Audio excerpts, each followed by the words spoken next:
గత 15 రోజుల నుంచి పోలీసుల మీద కావాలని బండలు వేస్తూ ఉన్నారు కొంతమంది. అట్లాగే చాలా సంవత్సరాల నుంచి పోలీస్ ఆఫీసర్స్ మనకు సెక్యూరిటీ ఇస్తున్నారని లేకపోతే ప్రజలను రక్షించడంలో నిమగ్నమై ఉన్న పోలీస్ ఆఫీసర్స్ మీద అవాకులు చవాకులు పేరుతో వారి యొక్క ఆత్మస్థైర్యాన్ని దెబ్బతీయడం కోసం చాలా మంది ఒక విధంగా చెప్పాలంటే బడా బాబులు అంటే డబ్బు మదంతో పోలీసు ఆఫీసర్స్ మీద అవాకులు చవాకులు పేరుతా ఉన్నారు. ఈ మధ్య కాలంలో వారి యొక్క ఇన్వెస్టిగేషన్ కూడా ప్రభావితం చేసే విధంగా మాటలు మాట్లాడుతూ ఉన్నారు. కొంతమంది ప్రెస్ కాన్ఫరెన్స్లు పెట్టి కూడా ముద్దాయిలుగా ఉన్నవాళ్ళు, కోర్టుల ముందు ముద్దాయిలుగా ఉన్నవాళ్ళు కూడా ప్రెస్ కాన్ఫరెన్స్లు పెట్టి మేము ఇది జడ్జిల పోస్టు వీడే చేస్తూ కొన్ని సంఘటనలను వీళ్ళు ప్రజల ముందు తప్పుగా ఎక్స్పోజ్ చేస్తా ఉన్నారు. ఉదాహరణకు నిన్న ఒక ఫిల్మ్ యాక్టర్ ఒక ప్రెస్ మీట్ పెట్టి ఇది యాక్సిడెంట్ ఎవరు తప్పలేదని చెప్తా ఉన్నాడు. ఆయన జడ్జి పదవి వహించి చెప్తా ఉన్నాడు. మరి ఇట్లాంటి వాటిని మన ప్రసారాలు కూడా ఎట్లా పడితే అట్లా ప్రసారం చేయడం అనేది ప్రజల్లో తప్పుడు సంకేతాలు. ఇప్పుడు ఎవరైనా కూడా అతని మీద ఎవరికి పగం లేదు.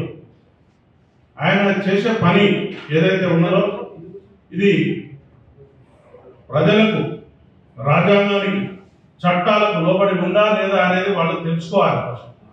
ఎందుకంటే ఆయన కొంచెం బాధగా పిల్లవాడు కాదు. 40 సంవత్సరాల పైబడ్డ వ్యక్తి ఎంత జాగ్రత్తగా ప్రవర్తించాలి, ఎంత హుందాగా ప్రవర్తించాలి. ఒక సెలబ్రిటీగా ఉన్న వ్యక్తి చట్టాలను చదువుకోవాలి, అతని యొక్క పరిధులు తెలుసుకోవాలి. చట్టం నీకు స్వేచ్ఛగా పరిగెత్తవలసిన అవకాశం ఇచ్చిందని మనం ట్రాఫిక్ సిగ్నల్ చేస్తుంటే ఎర్ర సిగ్నల్ పడ్డ తర్వాత కూడా మనం పరిగెత్తుకుంటూ వెళ్తామా?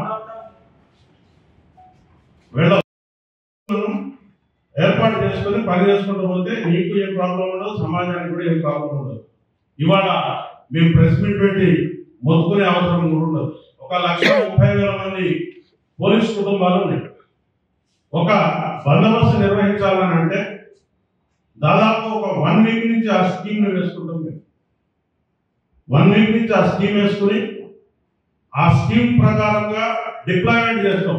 ఒక పోలీస్ స్టేషన్ పరిధిలో 20 నుంచి 50 మంది కానిస్టేబుల్ ఉంటారు. మిగిలిన ఆఫీసర్స్ ఒక 10 మంది, అట్లా 50 నుంచి 60 మంది సిబ్బంది మాత్రమే ఉంటారు. ఒక ఏరియాలో ఏదైనా ఒక జనం గుమిగూడే పరిస్థితి వచ్చినప్పుడు దానికి తగ్గట్టుగా బందోబస్తు చేసుకోవడం కోసం మాకు చాలా విధి విధానాలు. ఇప్పుడు నాకు అర్జెంటుగా ఉంది కాబట్టి, నాకు అర్జెన్సీ ఉంది కాబట్టి నాకు బందోబస్తు ఇవ్వండి, నేను ఒక 1,00,000 మందిని జమ చేసుకుంటా, 10,000 మందిని జమ చేసుకుంటా అంటే అప్పటికప్పుడు సాధ్యం కాని విషయం. దానికి ఒక ప్రొసీజర్ ఉంటుంది. ఆ ప్రొసీజర్ ప్రకారమే పోవాల్సి ఉంటుంది. కానీ మేము కాగితం ఇచ్చేసినాం, మరి పర్మిషన్ వచ్చిందా లేదా అనే విషయాన్ని కూడా పక్కన పెట్టేసి మేము కాగితం ఇచ్చినాము, వెంటనే మీరు బందోబస్తు చేసుకోవాలి, నాకు అక్కడ ఎటువంటి నష్టం జరగకుండా చూడాలి అనే ఒక పద్ధతిలో కొంతమంది ప్రయత్నం చేయడం అనేది మంచి పద్ధతి కాదు. నేను ఈ ప్రెస్ మీట్ సందర్భంగా ముఖ్యంగా పోలీసులను నోటికి వచ్చి మాటలు తింటా ఉన్నారు ఒక్కొక్కడు. కొన్ని సందర్భాల్లో అయితే పొలిటీషియన్లు కూడా బూతులు తింటా ఉన్నారు పోలీస్ ఆఫీసర్లు. అది మీడియాలో కూడా చాలా సందర్భాల్లో వచ్చింది. కానీ మేము సహించుకుంటూ ఉన్నాం. ఒక్క 10 నిమిషాలు పోలీస్ ఆఫీసర్స్ మేము మాకు ఉద్యోగం చేయమని వదిలిపెట్టిపోతే మీ బతుకులు ఎక్కడ ఉంటాయో ఆలోచించుకోండి. ఎక్కువ తక్కువ చేసి ప్రతిరోజు కూడా మార్నింగ్ 6 o'clock నుంచి మళ్ళా పొద్దుగాల 6 గంటల వరకు పోలీస్ ఆఫీసర్ డ్యూటీ ఉంటుంది. మరి భోజనం చేస్తాడా, మంచినీళ్ళు తాగుతాడా, ఆయనకి ఫెసిలిటీస్ ఉన్నాయా, ఇట్లాంటి వాటి గురించి ఎవ్వరు మాట్లాడరు. ఉన్న వాటిలో పరిసరాలను అర్థం చేసుకుని అక్కడికక్కడే వాళ్ళు శారీరక అవసరాలు తీర్చుకుంటూ కూడా ఇల్లు వాకిలు వాడమని పనులు చేస్తూ ఉంటారు. అందరూ పండుగలు చేసుకుంటుంటే పోలీస్ ఆఫీసర్ రోడ్ల మీద, అందరూ ఎంజాయ్ చేస్తామంటే పోలీస్ ఆఫీసర్ బయట గేట్ దగ్గర